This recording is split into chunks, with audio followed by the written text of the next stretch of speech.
Absolutely, yes. And the process for that, or the training, the scaling up that I think is needed inside this district is tremendous. I think we first saw when we got results-based budgeting, and principals had more opportunity to, you know, create their budgets, and were actually being put in situations. I think the small schools principals who were far more entrepreneurial had to be far more entrepreneurial.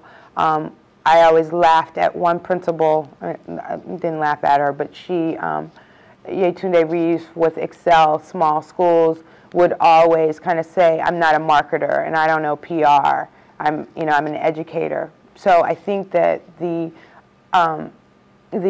process to help people make those types of managerial kind of decisions around who they select, and how they select, really developing very clear criteria, because I think the ways in which our collective bargaining unit gets very fearful, and they should be protected, but the reason why they get fearful is if it's something that's arbitrary, right? If it's left to the whim of a principal to make those mutual matching choices. So I think that needs to be a very transparent process.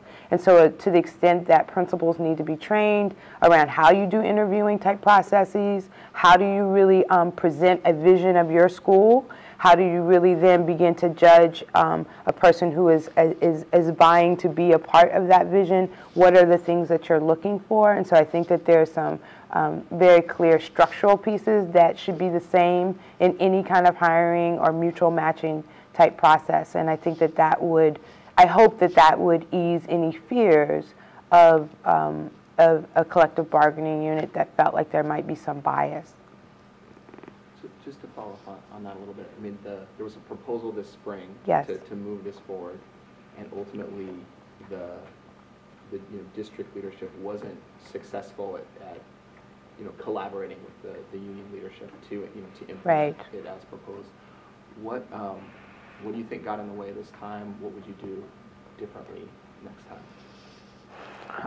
What got in the way is really our history in so many ways, in terms of our ability, where has leadership been inside of our district for the last 6 years to actually sit down with a collective bargaining unit and be transparent and be in dialogue. So we're talking about a new superintendent inside the district, a new board now in governance. And so I think that it was great learning for us. We might not have been successful, but I think that this, when people can look inside, wow, there's amazing effort that's actually happening at this particular time to be more in dialogue, to be more able, be able to negotiate in a different way. So there are some things that I would push back around collective bargaining. Like I feel like there's a push around their own leadership and their own collective bargaining being ready to be in these kinds of conversations and being able to really potentially be able to compromise. And I think from a perspective of a board, in terms of our leadership, is really directing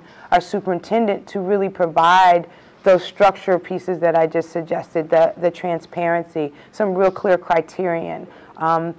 As you know, board members are typically not in those negotiation processes, but we're directing staff and directing the superintendent. So I would say that I would probably need to take far more responsibility around knowing what are we laying on the table actually, and are we actually providing an opportunity for a win-win situation. So I think we can do a lot better around directing the superintendent perhaps.